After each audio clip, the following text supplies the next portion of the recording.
Y sin más, vamos a ir hacia adelante con la palabra.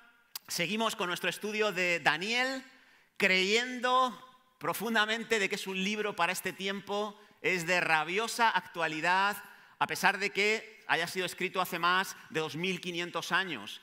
Y lo vamos a comprobar hoy también, aunque hoy me ha tocado un pasaje bastante difícil, un pasaje que me gusta compartir acerca de él más en un marco de escuela bíblica, de seminario, y no tanto en una predicación de domingo, porque es un pasaje con muchos detalles y le ruego a Dios que me dé la capacidad de transmitiros algo que realmente pueda ser relevante para cada uno de nosotros. Así que vamos a ir y a modo de introducción, quiero recordaros que estamos analizando ya los últimos capítulos de Daniel, nos queda este capítulo 11 y el 12, y que los últimos 3 capítulos de Daniel, el capítulo 10, el capítulo 11 y el capítulo 12, describen la última visión, la última revelación que Dios le da a Daniel. Estos 3 capítulos son una unidad en la que nos está describiendo la cuarta y última visión de Daniel.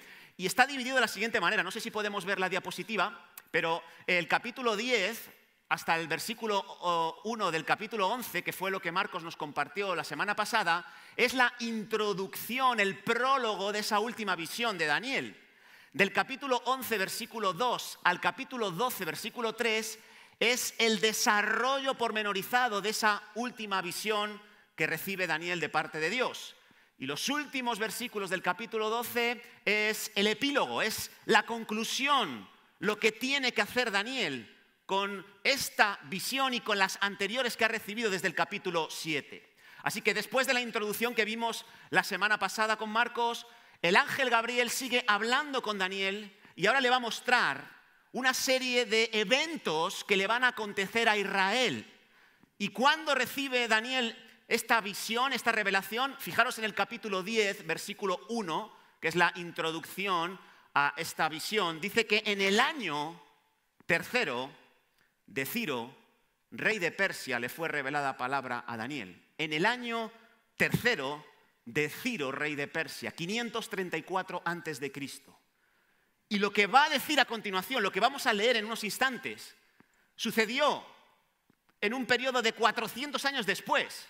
Por lo tanto, lo que Daniel está hablando, lo que Daniel deja registrado en estos versículos, es profecía para él. Es predicción, es adelantarse varios siglos a lo que está por suceder y hacerlo de una manera tan detallada, tan específica que nos va a sorprender. Ahora, ¿cuál es el problema? El problema es que para nosotros ya no es profecía, es historia. Y entonces, claro, algunos críticos de la Biblia dicen que Daniel, cuando habló de todo esto, habló posteriormente a los hechos y por eso es tan preciso, tan detallista con las cosas. Pero lo cierto es que no. La Biblia, propio Jesucristo, confirma que el profeta Daniel es el que nos transmite esta visión y que Daniel es mucho antes de los eventos que está describiendo. Así que sí, es historia para nosotros, pero era profecía para Daniel y se cumple hasta al más mínimo detalle. Y esto nos da una enseñanza ya, y es que las profecías de Dios se cumplen al más mínimo detalle. Algunas ya se han cumplido, pero aún quedan algunas por cumplirse. Y si se cumplió todo con lujo de detalles en el pasado, ¿quién nos dice a nosotros que en el futuro no se va a cumplir igualmente? ¿No crees tú eso? Si se cumplieron todas las profecías que ya han tenido ya su cumplimiento, ¿por qué no va a suceder lo que queda por cumplir? Y esto es algo que nos tiene que alentar. Así que Daniel comienza hablando de lo que va a suceder en el futuro y versículo 2 del capítulo 11 dice, es Gabriel hablando, ahora yo te mostraré la verdad, lo que va a suceder con toda seguridad, y vaya si sucedió. He aquí que aún después de Ciro habrá 3 reyes en Persia, así que empieza a hablarle cronológicamente de lo que va a ir sucediendo. 3 reyes más en Persia. ¿Quiénes son esos reyes? Cambises II, hijo de Ciro, luego un tal Gaumata, que no pertenecía a la línea de Ciro, fue un usurpador del trono que se hizo pasar por Esmerdis, que era el hijo de Cambises II, y Darío I de Persia. 3 reyes que vinieron después de Ciro, y los 3 persas, como digo. Dice, y el cuarto, habrá un cuarto, que se hará de grandes riquezas, más que todos ellos, y al hacerse fuerte con sus riquezas, levantará a todos contra el reino de Grecia. ¿Quién es este cuarto rey de Persia que apareció? Todos coinciden con que es Jerjes I, el que nosotros conocemos como Asuero, el que se describe en el libro de Esther. Y era un hombre rico, poderoso, tal y como lo adelanta Daniel, un hombre que tenía dominio sobre 127 provincias en aquella época. Tenía una extensión de territorio jamás conocida hasta ese momento. Desde la India hasta Europa eran los límites de su dominio. Tenía un montón de soldados, más de 2.300.000 hombres que luchaban por su causa. Tenía barcos de guerra, un número increíble, 1.200, una barbaridad para la época. Tenía navíos de carga, 3.000, 1.700.000 infantes, luchadores a pie. Bueno, en fin, unas cifras escandalosas. Pero lo que dice este versículo es que a él se le metió en la cabeza desterrar de la tierra a los griegos, y como se sentía muy fuerte, como tenía mucho arsenal a su favor, empezó una serie de campañas contra los griegos en el 483 a.C. y él se sentía en superioridad absoluta, pero ¿sabes qué? Que contra todo pronóstico, aunque los griegos estaban en absoluta inferioridad, los griegos empezaron a causarles derrotas a Jerjes. Y aunque el imperio persa continuó después, pero estas derrotas que sufrió Jerjes, estas victorias que obtuvo Grecia, les llenaron de ánimo, de estímulo, para poder seguir combatiendo contra Persia, a pesar de que eran unos monstruos, unos gigantes a nivel combativo. Hasta que llega el versículo 3 y Daniel recibe lo que va a pasar después de Persia. Versículo 3, se levantará luego un rey valiente, el cual dominará con gran poder y hará su voluntad, pero cuando se haya levantado su reino será quebrantado. ¿De quién está hablando aquí? Aquí ya está hablando ya no de Persia, sino de Grecia, que se sintieron tan estimulados por las victorias que habían conseguido que decidieron ir al ataque contra Persia, y uno de sus reyes, un rey valiente, dominó con gran poder. ¿Quién es ese rey? Pues todos coinciden en que es Alejandro Magno, que reinó desde el 336 después de Cristo. Y dominó con gran poder, ya ves si lo hizo, y conquistó rápido, veloz. Pero su reino fue quebrantado, repartido, dice, versículo 4, ¿y repartido hacia dónde? Hacia los 4 vientos del cielo, no a sus descendientes, ni según el dominio con que él dominó, porque su reino será arrancado y será para otros fuera de ellos. Así que este gran rey, ya hablamos de él cuando estudiamos Daniel 8, fue quebrantado en el mejor momento de su vida. Con 33 años falleció y no tuvo sucesores dignos para continuar con su reino dentro de su familia, y fue repartido a los 4 puntos cardinales. 4 generales obtuvieron su imperio. ¿Quiénes eran? Ahí lo vimos también en su día: Casandro, Lisímaco, Seleuco y Ptolomeo. Y a partir de aquí, la profecía hace un zoom, especialmente con 2 de estos 4 generales de Alejandro, los 2 últimos, Seleuco y Ptolomeo. Y ahí es donde Daniel se va a enfocar, ahí es donde Gabriel dirige la mirada de Daniel. ¿Por qué? Porque estos 2 reinos tienen una incidencia sobre el pueblo de Israel extraordinaria. Son los llamados reinos del norte y del sur.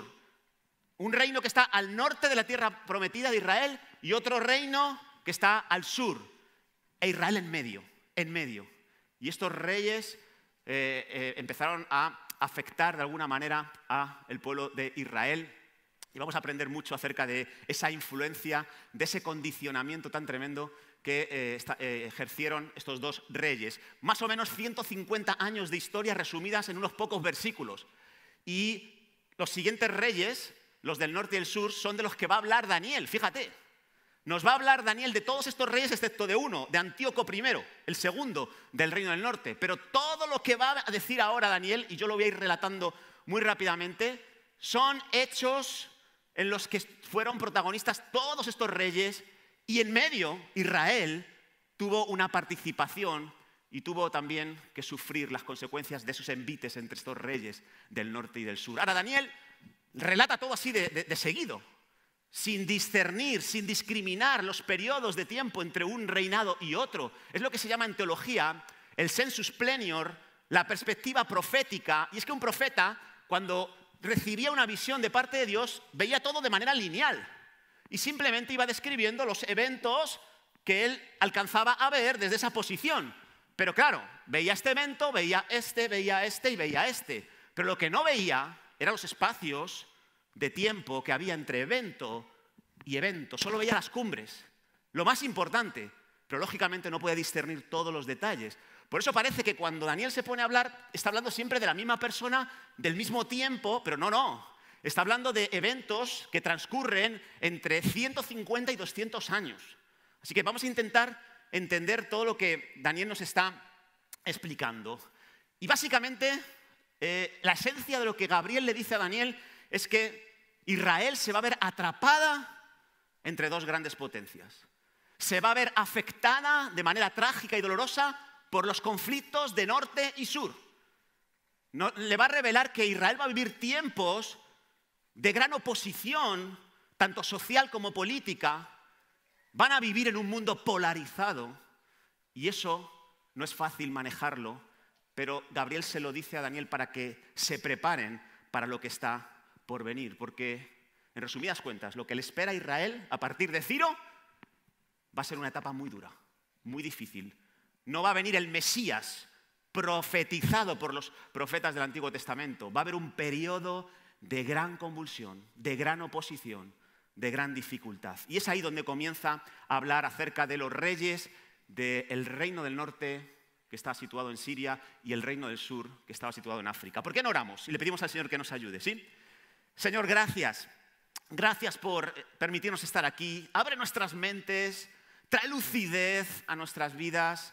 Tráeme la capacidad de poder transmitir un mensaje que sea relevante para nuestra sociedad, que nos ayude a saber dónde estamos y lo que tenemos que hacer. En el nombre de Jesús te lo pido. Amén. Amén. Bueno, pues Daniel comienza a hablar de reyes del norte, del sur, y empieza por los primeros dirigentes, por los fundadores de cada uno de estos reinos. ¿Quiénes eran? En el norte estaba Seleuco y en el sur estaba Ptolomeo. No sé si habéis oído hablar del imperio seleucida y el imperio Ptolomeo. Pues de estos dos imperios está hablando Daniel. Versículo 5, y será fuerte el rey del sur. ¿Quién era el rey del sur? Ptolomeo. Ptolomeo I, que tenía su sede en Egipto, en Alejandría. Y al principio, Ptolomeo, el rey del sur, era el más fuerte y por lo tanto tomó más territorio del antiguo imperio griego dominado por Alejandro Magno, y parte de ese territorio era Israel. La provincia de Judea estaba bajo el dominio de los Ptolomeos, el rey del sur. Dice, mas uno de sus príncipes será más fuerte que él y se hará poderoso y su dominio será grande. ¿Quién era uno de sus príncipes? Seleuco. Seleuco, el rey del norte, al inicio estaba sometido al gobierno, al reinado de Ptolomeo, el rey del sur, y aunque inicialmente Ptolomeo era más fuerte, aquí ya nos adelanta, y luego lo veremos, que el rey del norte con el tiempo se hizo más fuerte que el rey del sur. Al principio se llevaban bien, pero poco a poco comenzaron los conflictos. Comenzaron las peleas entre uno y otro. Seleuco murió, nació su hijo Antíoco I, ese es del único que no menciona nada Daniel, pero a partir de ahí nos hablan de los siguientes sucesores. Y ahora hablamos de Ptolomeo II y Antíoco II en el versículo 6. Al cabo de años de conflictos, de guerras entre norte y sur, harán alianza. Y la hija del rey del sur, la hija de Ptolomeo II, llamada Berenice, dice, vendrá al rey del norte, a Antíoco II, dice, para hacer la paz, para hacer un matrimonio de conveniencia. Todo esto es historia. Antíoco II ya estaba casado con una tal Laodicea, pero como también le interesaba tener buenas relaciones con el sur para ensanchar sus territorios, se casa con Berenice, la hija del rey del sur.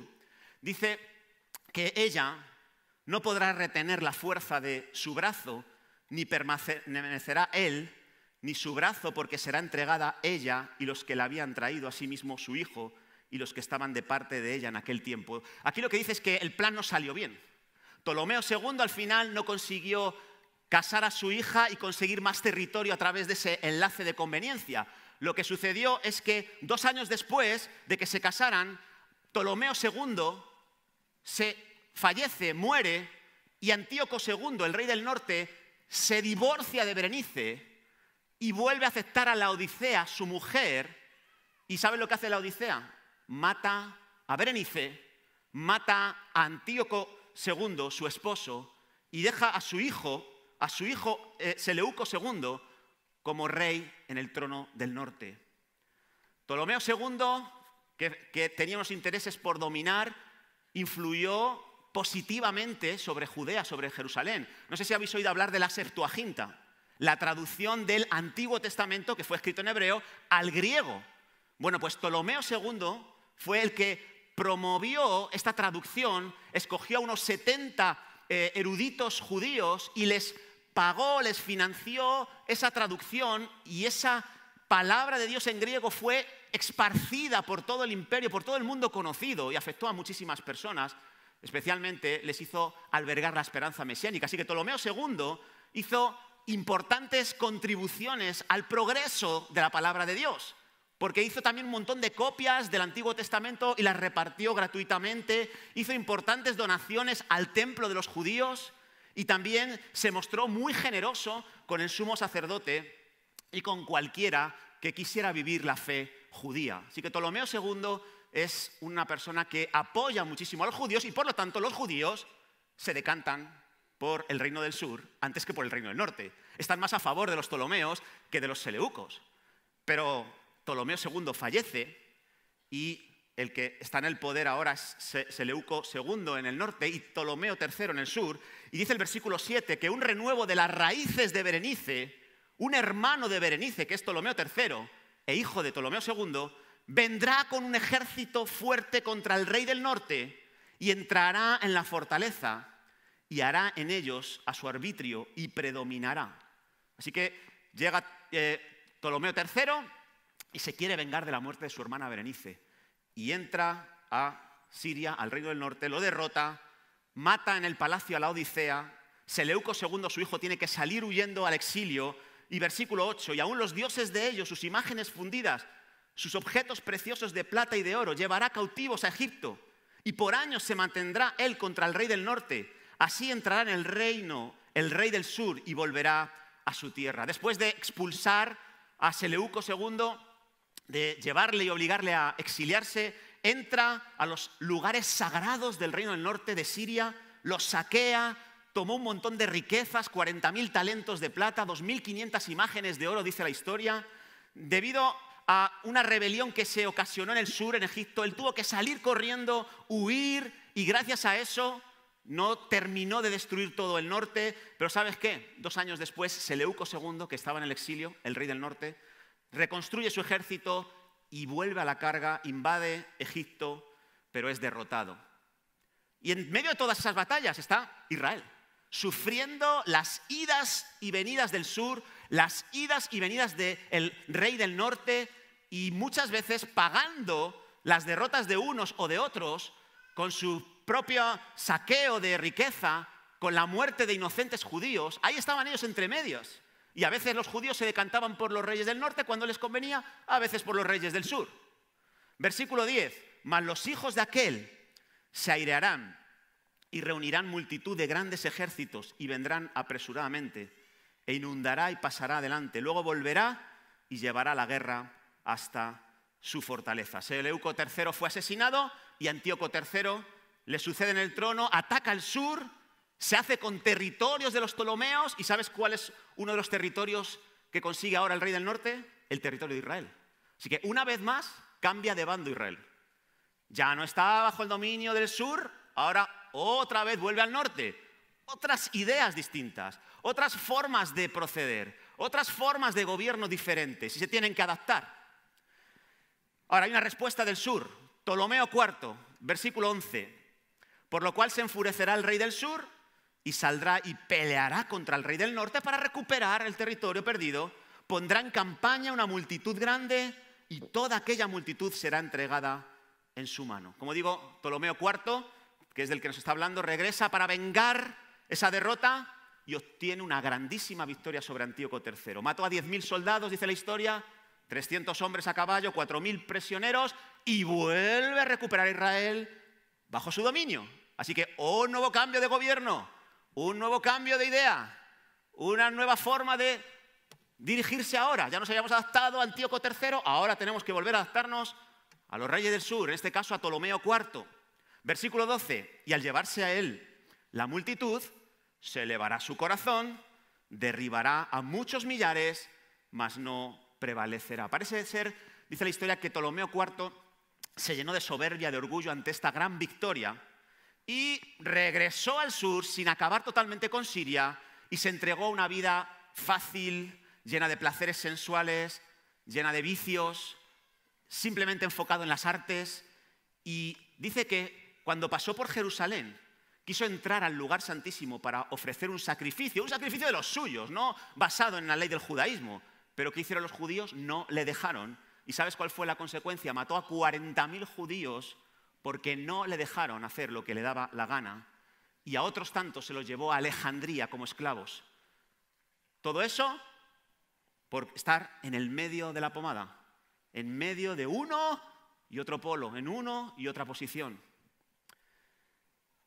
Versículo 13. Antíoco III quiere responder al ataque y en esta ocasión lo hace con el hijo de Ptolomeo IV, con Ptolomeo V. Y el rey del norte vuelve a poner en campaña una multitud mayor que la primera y al cabo de algunos años, concretamente 14 años, vendrá apresuradamente con gran ejército y con muchas riquezas. Así que Antíoco III, a pesar de sus derrotas anteriores, reúne un ejército mayor, se rehace de sus derrotas y consigue derrotar a Ptolomeo V.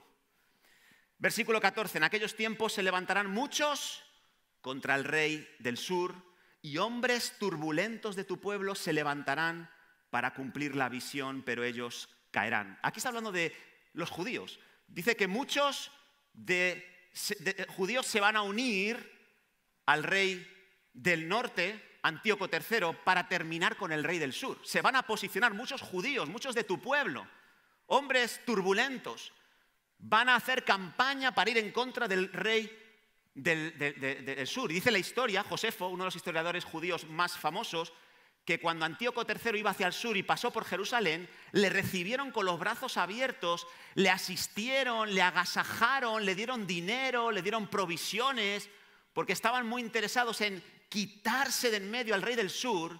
Y Antíoco III les prometió la independencia, les prometió que si él ganaba la batalla y volvía a recuperar el territorio de Israel, que a ellos les iba a dejar absoluta libertad de acción, que iba a permitir que alguno de ellos gobernara sobre su territorio. Pero ¿sabes una cosa? Fue una mentira. Versículo 15. Vendrá pues el rey del norte, levantará fortalezas, tomará la ciudad fuerte y las fuerzas del sur no podrán sostenerse, ni sus tropas escogidas, porque no habrá fuerzas para resistir. Y el que vendrá contra él hará su voluntad y no habrá quien se le pueda enfrentar. Y estará en la tierra gloriosa, la cual será consumida en su poder. En otras palabras, el norte venció al sur, hizo a Sidón una base militar para sus operaciones y en el 198 Judea pasó de nuevo a ser ahora provincia del rey del norte. Deja de ser el rey del sur y otra vez pertenece al rey del norte. Otra vez cambiar la mentalidad, cambiar las ideas, la forma de gobierno, el sistema de recaudación, todos los cambios implícitos en un nuevo gobierno. Pero ¿sabes qué? Ellos estaban contentos porque creían que con Antíoco III y venía la salvación, que él les iba a dar lo que estaban buscando como pueblo de Dios. ¿Y sabes qué?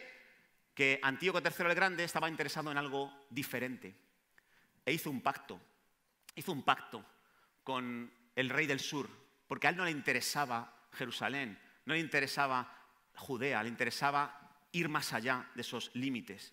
Y a pesar de que los judíos apoyaron al ejército de Antíoco III, como hemos dicho, a pesar de que Antíoco III permitió que los judíos que estaban dispersos volvieran a la tierra prometida, que los levitas y los sacerdotes no tuvieran que pagar tributos, a pesar de que les prometió la independencia, lo cierto es que no fue así. Versículo 17. Afirmará luego su rostro para venir con el poder de todo su reino y hará con el rey del sur, convenios, y le dará una hija de mujeres para destruirle, pero no permanecerá ni tendrá éxito. Antíoco III usó la misma estrategia que uno de los reyes del sur anteriormente. Da una hija suya llamada Cleopatra, la primera de muchas Cleopatras, para que se case con el rey del sur y tener ahí a uno de su casa en medio del palacio. ¿Y sabes qué hace también Antíoco III? Le regala la provincia de Judea, Jerusalén, al rey del sur. Es impresionante. Y Ptolomeo V vuelve a tener bajo su dominio la tierra de Israel, la ciudad de Jerusalén.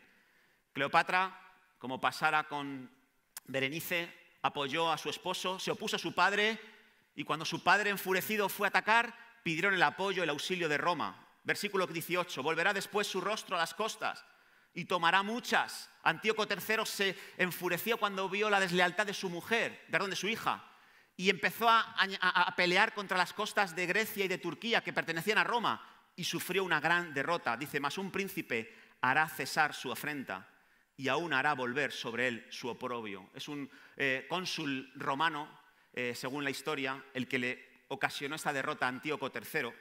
Versículo 19, luego volverá su rostro a las fortalezas de su tierra, mas tropezará y caerá y no será hallado. Así que Antíoco III acaba su etapa de gobernante no cumpliendo las promesas que le había dado a Israel, dejando a Israel en manos de los Ptolomeos, los reyes del sur, y aparece el siguiente rey del norte, que es Seleuco IV, versículo 20, y se levantará en su lugar uno que hará pasar un cobrador de tributos por la gloria del reino, pero en pocos días será quebrantado, aunque no en ira ni en batalla. Seleuco IV, uno de los hijos de Antíoco III, lo que tiene que hacer es que su padre le ha dado en herencia un reino que está dominado por Roma, y Roma le ha impuesto una serie de tributos. Cada vez son más los impuestos que tiene que pagar el reino del norte, no tiene suficiente dinero, y ¿qué hace?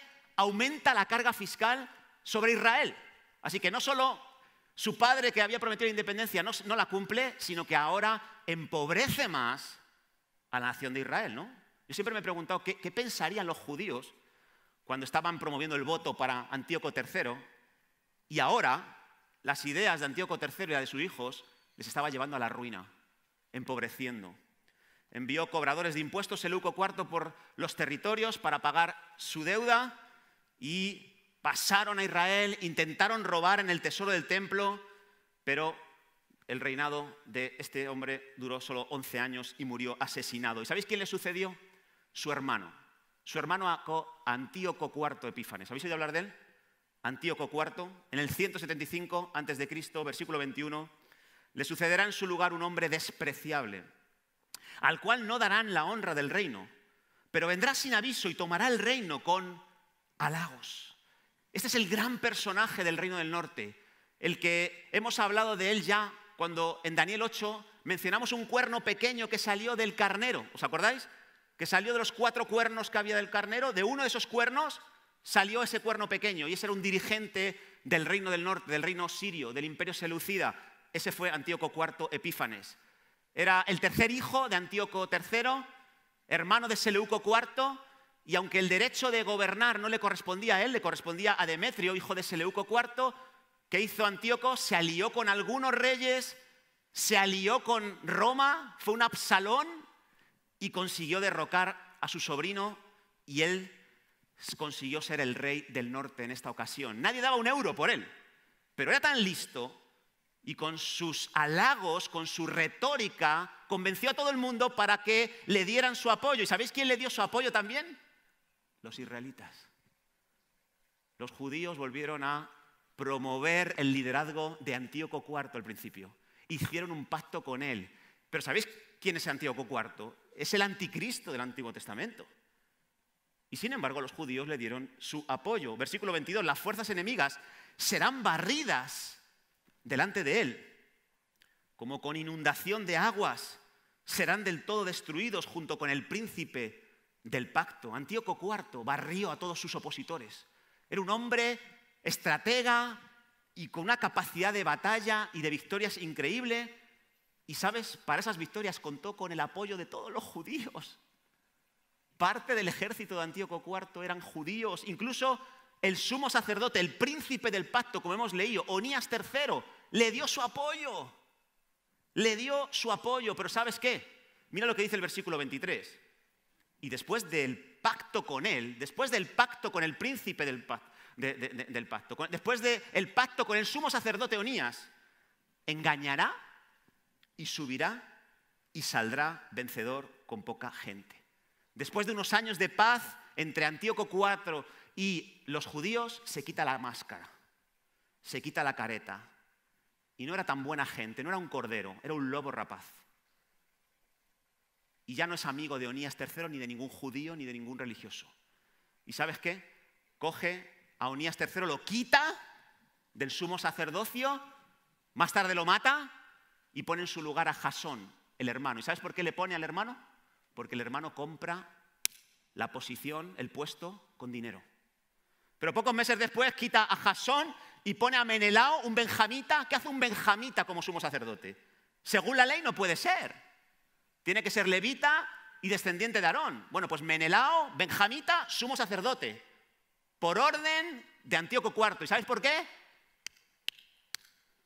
Porque puso dinero sobre la mano de Antíoco IV. Y con muy poca lucha, con mucho engaño, Antíoco tomó el control no solo de Judea, no solo de Jerusalén, sino de una gran porción de la tierra. Versículo 24. Estando la provincia en paz y en abundancia, entrará y hará lo que no hicieron sus padres. Lo que no se atrevieron a hacer sus padres con Israel, lo hizo él. Ni los padres de sus padres, nada semejante. Por eso es llamado el anticristo del Antiguo Testamento, porque lo que hace es ir contra los valores de Dios y de una manera sorprendente jamás conocida hasta ese momento. Y fíjate, dice, botín, despojo, riqueza, repartirá a sus soldados, contra las fortalezas formará sus designios, y esto por un tiempo. Entra, despoja, consigue grandes riquezas. ¿Y saben lo que hace para conseguir el apoyo? Reparte el botín. Reparte el botín a sus milicias, pero también reparte el botín a los más desfavorecidos.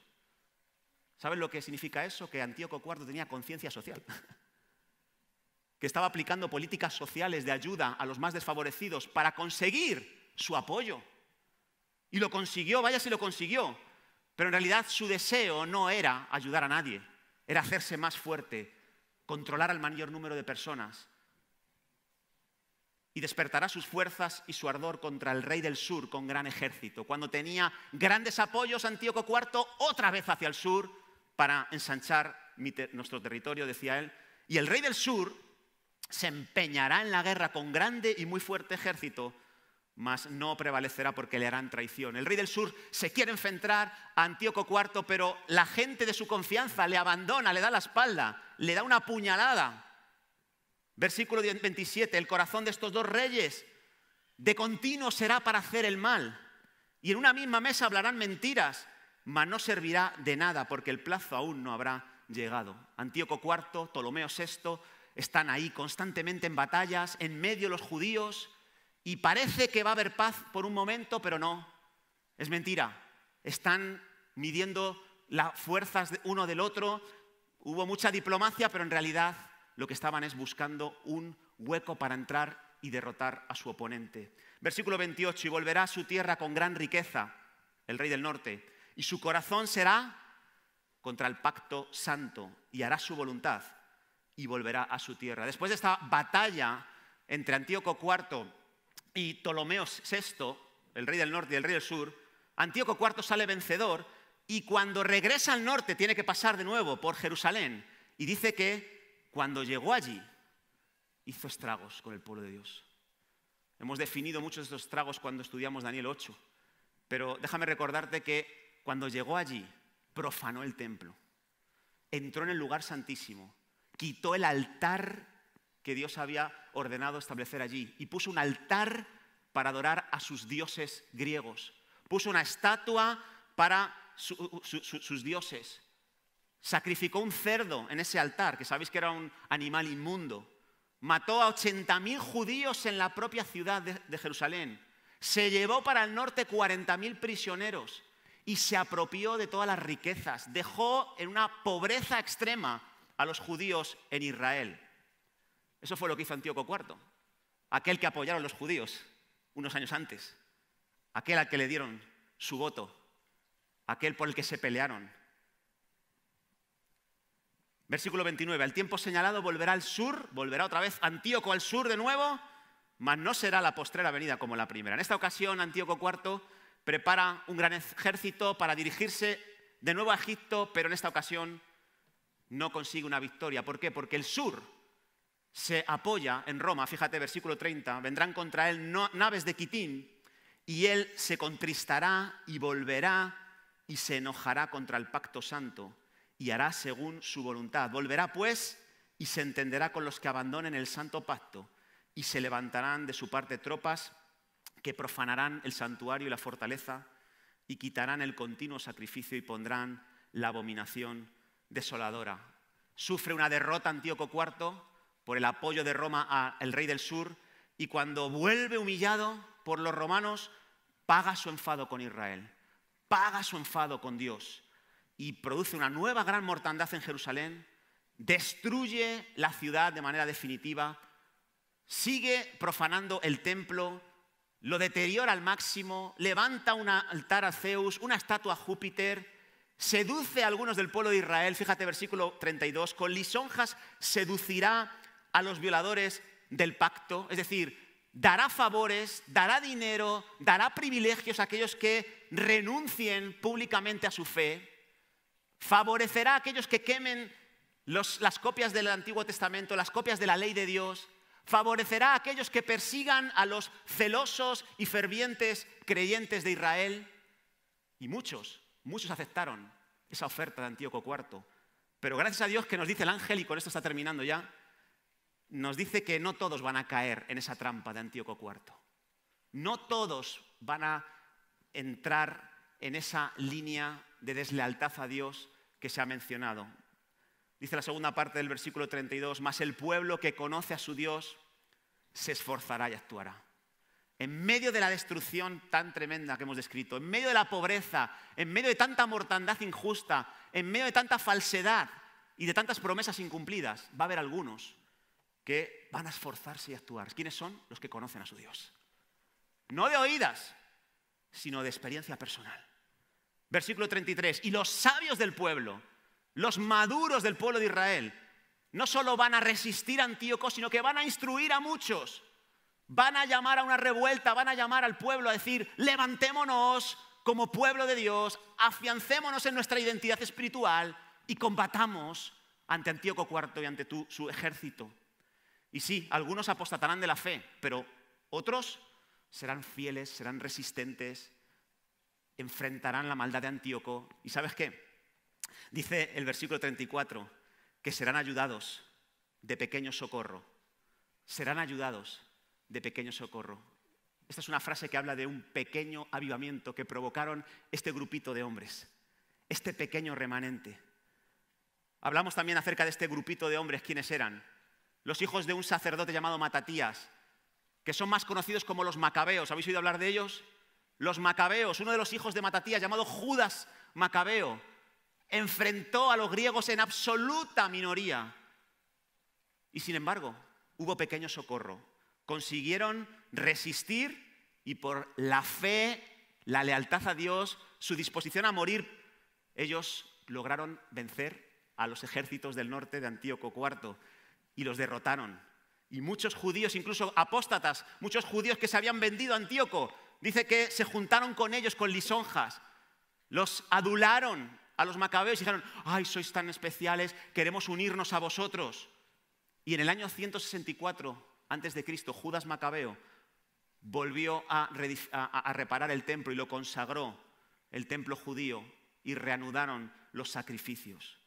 Eso sí, versículo 35, también algunos de los sabios caerán. Vendrá un pequeño socorro, algunos lograrán traer un avivamiento, pero no será fácil. Algunos van a caer. Pero, ¿sabes? Dios tiene un propósito con estas derrotas. Dice, serán depurados y limpiados y emblanquecidos hasta el tiempo determinado, porque aún para esto hay plazo. Oh, qué duro, ¿eh?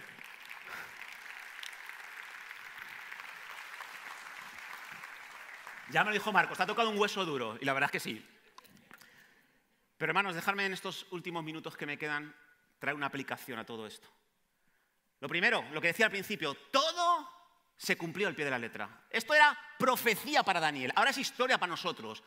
Y aunque yo he ido muy deprisa, si miráramos un poquito más en detalle, veríamos cuán específico fue Gabriel con cada una de las cosas que acontecieron entre los reyes del norte, los reyes del sur, y las reacciones que iba a tener el pueblo de Israel ante ellos. Es increíble.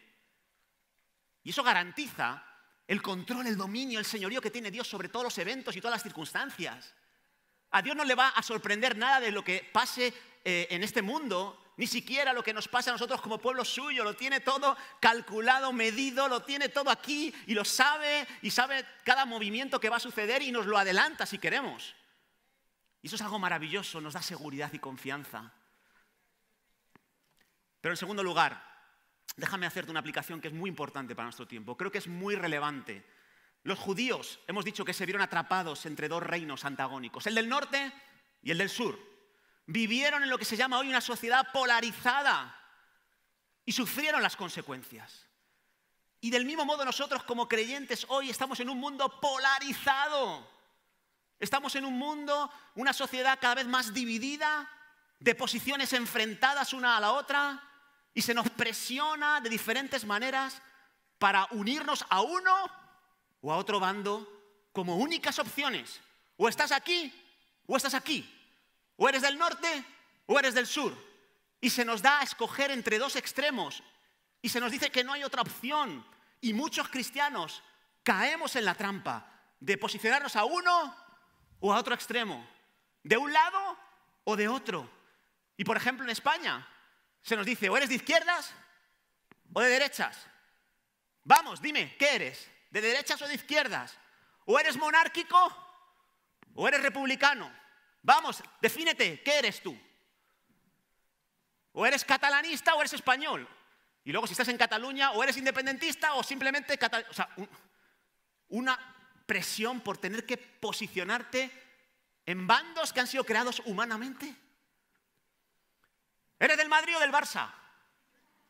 No, o del Madrid o del Barça. O del Madrid o del Atleti. De los dos no. Del Sevilla o del Betis. No. A veces a mi hijo le dice, papá, ¿quién quieres que gane la Champions cuando el Barça fue eliminado? Yo soy del Barça. Yo quiero que gane el Madrid. Pero no puede ser. No puede ser. Tú tienes que ser antimadridista. ¿Por qué? Aunque no lo creáis, hermano, yo me siento orgulloso de que el equipo que más trofeos de Champions tiene es un equipo español. ¿Amén? Y no es mi equipo, pero yo no tengo por qué posicionarme entre Madrid y Barça. Soy un aficionado del Pepito se sorprende de lo que estoy diciendo. No tengo por qué posicionarme obligatoriamente donde tú quieras. Yo puedo disfrutar con el Barça, pero también disfrutar de las victorias del Madrid. ¿Sí o no? Cristiano o Messi, los dos. Los quiero a los dos en mi equipo. Aunque yo sí bebo Coca-Cola. ¿Vacuna o antivacuna? ¿O te vacunas o no te vacunas? O sea, tienes que posicionarte. ¿Machista o feminista? ¿Es que no hay más opciones? ¿Por qué? El debate tiene que ser ese y no otro. ¿Cristiano o ateo? ¿Bautista o pentecostal? ¿Por qué? Nos están obligando a posicionarnos con el objetivo de crear conflictos innecesarios, riñas, disputas. Y la última, ¿calvinista o arminiano? ¡Ninguna! No me obligues a posicionar. A mí me han acusado de ser una cosa, de ser la otra. Pero ¿qué rayos sabes tú si ni siquiera sé yo quién soy? Es que soy en realidad. No lo tengo ni claro. ¿Qué me estás diciendo? Y ahí está la presión de una sociedad polarizada. Tienes que estar aquí o aquí. Y ahí se te presiona. También se te presiona en el hogar. De esta manera. Sus padres se divorcian o con papá o con mamá. Tienes que estar a favor de uno o a favor de otro. ¿Por qué? Yo soy hijo de padres divorciados y sufrí esa presión de lo que es un hogar polarizado. Y sufrí la presión de tener que decantarme por uno o por otro. A ver quién es el malo, a ver quién es el bueno. Ese no es mi papel como hijo. Mi papel como hijo es honrar a mi padre y a mi madre con sus efectos y con sus virtudes. Pero la presión está ahí. La presión es que le des tu apoyo a uno y se lo quites al otro. Y esa es la presión en la que nos estamos inmersos los cristianos hoy en día. O si estás como encargado, yo he estado como encargado en empresas y sentía la presión de que o estabas con el jefe o con tus compañeros de trabajo, con los empleados. ¿Y qué si no estoy con ninguno de los dos? Estoy con todos a la vez. No puede ser, eso es de falsos. No, puedo estar a favor de mi jefe y en contra de él en ciertos momentos, y a favor de mis compañeros y en contra de ellos en ciertos momentos. Pero nos venden que esto no es posible. Y la polarización tiene muchos peligros hoy en día, para nosotros como cristianos. ¿Por qué? Porque la polarización crea un ambiente de constante conflicto y enemistad. Debes escoger un bando, como estamos diciendo.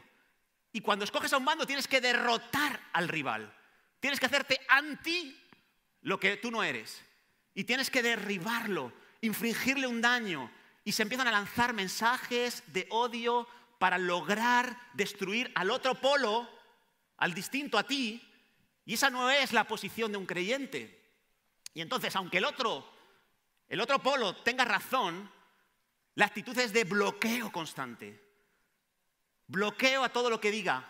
Bloqueo a cualquier propuesta. Y por eso a nivel político cuesta muchísimo llegar a acuerdos en nuestra sociedad. Aunque lo que proponga uno sea correcto, el otro nunca lo va a aceptar. Nunca le va a dar su apoyo. Porque vivimos una sociedad polarizada. O estás conmigo o contra mí. ¿Y sabes cuál es la raíz de eso? Es el pecado. Es el pecado. El pecado nos lleva a posicionarnos en un extremo, a ir en contra del otro. Por la polarización podemos dejar que lo esencial pase a un segundo plano. Por la polarización, por darnos a escoger dos extremos, entre dos extremos y escoger uno y rechazar el otro, podemos hacer que lo esencial e importante desaparezca de nuestra vida. Pero sabes, Jesús fue firme y nos enseñó cómo defenderse de la polarización. Fíjate, Juan 18:36. Jesús estaba entre medias de los romanos y los judíos. Y dice, respondió Jesús a Pilato, mi reino no es de este mundo. Si mi reino fuera de este mundo, mis servidores pelearían para que yo no fuera entregado a los judíos, pero mi reino no es de aquí. Mis afectos, mis anhelos, mis esperanzas no están aquí, dice Jesús. Y por eso Jesús dijo, dar al César lo que es del César, a Dios lo que es de Dios. Bendice a tus dirigentes, sea del color que sean, y haz bien a todo el mundo que puedas. Y enfócate en lo que Dios te ha llamado a hacer. ¿Qué es lo que Dios te ha llamado a hacer? Versículo 37, le dijo entonces Pilato, luego tú eres rey, ¿no? Respondió Jesús, tú dices que yo soy rey. Pero yo para esto he nacido. No para ocupar un cargo político, no para conseguir un grupo de personas que me sigan y consigamos una serie de objetivos en contra de los que no nos sigan. Dice, yo he venido a este mundo para dar testimonio de la verdad. Y todo aquel que es de la verdad, oye mi voz. Qué tremendo. Jesús, ¿dónde estás? ¿En qué polo estás? En ninguno. Me recuerda esto a Josué, cuando se encuentra un ángel con la espada desenvainada. ¿Eres de los nuestros o de los que tenemos que luchar? Dice, no me metas en tus rollos. Yo tengo mi propia meta en este mundo. Y no es ir en favor de unos o de otros. Para mí, la meta es dar testimonio de la verdad. Me seréis mis testigos. Ese es nuestro reino. Predicar el Evangelio. El Evangelio es el centro. ¿Y sabes por qué es el centro? No por radicalismo, no por cabezonería, porque es la solución. Porque es la única solución. Mira, hoy tenemos aquí a 9 personas que se van a bautizar. Van a declarar públicamente que Jesús es la solución de sus vidas. Ninguno de ellos ha llegado hasta aquí ni por un dirigente de izquierdas o de derechas. Ninguno de ellos ha llegado aquí y ha experimentado la transformación que ha experimentado por Messi o por Cristiano. A Messi y a Cristiano no le importáis nada. Con todo el cariño lo digo. No hay ninguna idea humana, ningún sistema de gobierno que pueda transformar los corazones de estas personas como lo ha hecho Cristo. Y por eso nuestra guerra no es de este mundo, no es terrenal. Nos gustará más un partido que otro, estaremos más de acuerdo con unos y con otros, pero nuestra batalla es dar testimonio de la verdad. Dar testimonio de Jesucristo no es fascismo, no es comunismo, no es capitalismo, no es socialismo, no es republicano o monárquico, es ser de Jesucristo la clave para nuestras vidas. Y eso es lo que no entendieron los judíos mientras los reyes del norte y del sur peleaban y se arrimaban al sol que más calentaba, donde creían ellos que iban a ser más beneficiados, pero ninguno de ellos les benefició. Ninguno de ellos. A corto plazo sí, pero con el tiempo todos los del norte y del sur les perjudicaron a los judíos. Y solo el Mesías bendito, solo Jesucristo arregló el descosido que tenían los judíos, que era una rotura en el corazón, no era un problema social ni económico. Mira, es que la solución no era un reparto más equitativo de las riquezas. La solución era una transformación del corazón. Y no lo puede hacer ningún dirigente, aunque lo quiera. No lo puedo hacer yo como mi padre. Mi hijo se va a bautizar hoy. Y no lo va a hacer porque yo haya hecho algo especial por él. Lo va a hacer porque se ha dado cuenta de que es Jesucristo el único que puede ordenar y guiar su vida.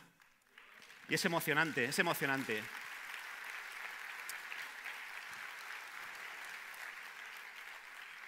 La polarización genera muchas presiones, pero también genera oportunidades extraordinarias para dar testimonio de Jesucristo. Aprovechémoslas, aprovechémoslas. No cometamos el error de irnos a uno o a otro bando. Seamos como los sabios de los que hemos leído en el capítulo 11. Aquellos que conocían a su Dios y se esforzaban y actuaban para darle a conocer, para instruir a muchos. Y cuando lo hicieron, hubo un pequeño socorro, hubo un avivamiento, hubo una protección sobrenatural, una intervención sobrenatural. Fue increíble.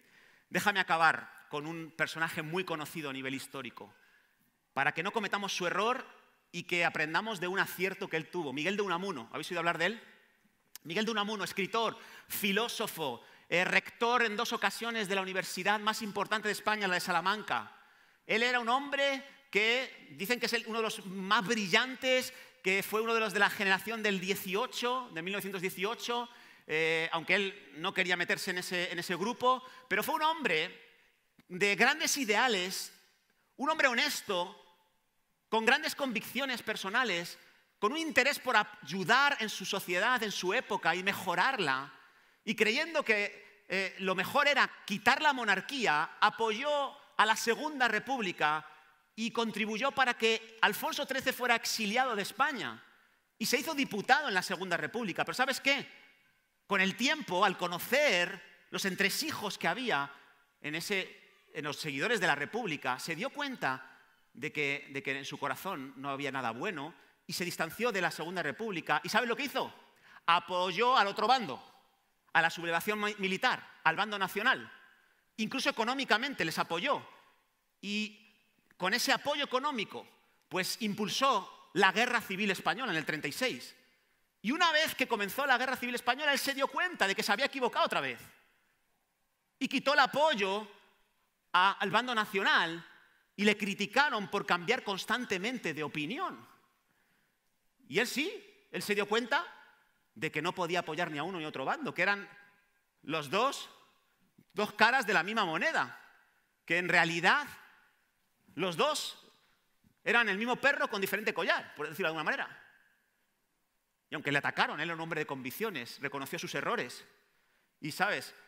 Él se distanció de esas dos posiciones, de uno y otro bando. Y se distanció de todos y sufrió las consecuencias. De hecho, pasó sus últimos días en arresto domiciliario en su casa, donde murió solo, despreciado por todos los bandos, los republicanos y los bandos nacional. Y murió decepcionado. Y aunque fue un hombre que luchó con su fe y algunas de sus obras, San Manuel Bueno Mártir así lo refleja, luchó mucho con la razón, no entendía muy bien algunas cosas. Si Dios existe, ¿por qué sucede esto? ¿Por qué sucede aquello? Tuvo mucha relación con algunos cardenales y se decepcionó. Pero en sus últimos días, influenciado por un protestante, amigo suyo, se dio cuenta de que su reino no era de este mundo. Se dio cuenta de que solo en Dios podía encontrar la satisfacción y la justicia que buscaba. Y sabes, hoy tú puedes verlo en Salamanca, la casa museo de Miguel de Unamuno. Puedes ir a su habitación y ¿sabes lo que hay en su habitación? Hay un cuadro. Uno de sus cuadros favoritos, el Cristo de Velázquez. Murió mirando a Cristo. Murió mirando a la cruz. entendiendo que lo único que podía satisfacer su sed de justicia era Jesucristo. Que lo único que podía cambiar el corazón de humano no eran los fascistas o los socialistas, era Jesucristo. Y muchos lo hemos comprobado. Y mira, ese es el epitafio de su lápida, está enterrado en Salamanca. Fíjate lo que dice la frase que se escogió: méteme, Padre eterno, en tu pecho, misterioso hogar, dormiré allí, pues vengo deshecho del duro bregar. Wow. ¿Cómo entendió Miguel de Unamuno que los polos son peligrosos? Que nuestra lealtad única y exclusivamente sabemos dar al Señor Jesucristo. Que nuestra identidad espiritual está por encima de nuestra identidad nacional o de cualquier otra identidad. Y eso es lo que hace Jesucristo. ¿Amén? ¿Por qué nos ponemos en pie, hermanos? Y vamos a terminar orando y enseguida le voy a pedir a Roberto que suba para proceder a los bautismos, para gozarnos de este momento tan increíble. Un momento que nos comunica una realidad apoteósica. Jesucristo sigue cambiando vidas. Jesucristo sigue convenciendo a las personas y es algo increíble. ¿Por qué no cerramos un momento nuestros ojos, hermanos? Cerremos nuestros ojos un momentito y oremos. Oremos a Dios. Me gustaría que pudieras reflexionar acerca de lo que hemos escuchado. Mucha información, pero un mensaje muy claro. No coloques tu identidad humana, tu identidad nacional por encima de tu identidad espiritual. Lo más importante es ser de Dios, dar testimonio de su verdad. Ninguna idea humana, ningún concepto puede resolver los problemas del ser humano. Aleluya, Jesús es el único que puede hacer eso. Y si has puesto por encima tu identidad nacional, si has puesto por encima los afectos de ideas de este mundo, los has puesto por encima de las ideas de Jesús, si has dejado de dar testimonio de su verdad para dar testimonio de la verdad de algunas personas, pídele a Dios que te ayude a rectificar, pídele a Dios que te enfoque, pídele a Dios que te recuerde que su plan es el mejor para las enemistades, la crispación, las injusticias. Su plan es Jesús. Aférrate a Él de nuevo. Aférrate a Él de nuevo. Y si nunca antes has tomado a Jesús como la opción para enderezar el rumbo de tu vida, quiero animarte a que lo hagas en esta mañana. Quiero animarte a que puedas abrazar la verdad que Jesús nos transmitió, que puedas aferrarte a ella. Y al final de esta reunión nos gustaría tener un tiempo contigo, hacerte un regalo de esa verdad. Y después de los bautismos te lo voy a recordar y te animo a que puedas pasar aquí al frente. Señor, ayúdanos a entender cuáles son nuestras causas y cuáles no. Ayúdanos a entender que predicar tu verdad, reflejar tu verdad, está por encima de las ideas de los hombres, Señor. Ayúdanos a saber tratar con amor a aquellos que están en un polo y en otro, en un bando y en otro. Ayúdanos a no caer en la trampa de enemistarnos con aquellos que piensan de diferente manera a nosotros. Ayúdanos a no sucumbir a la presión de que nos tenemos que posicionar de un lado y atacar al otro. Señor, ayúdanos a vivir de esta manera como tú viviste. En el nombre de Jesús. Amén.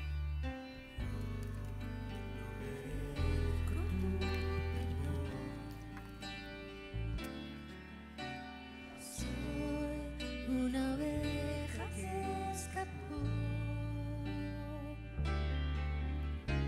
fue tu empeño en encontrarme lo que me hizo regresar.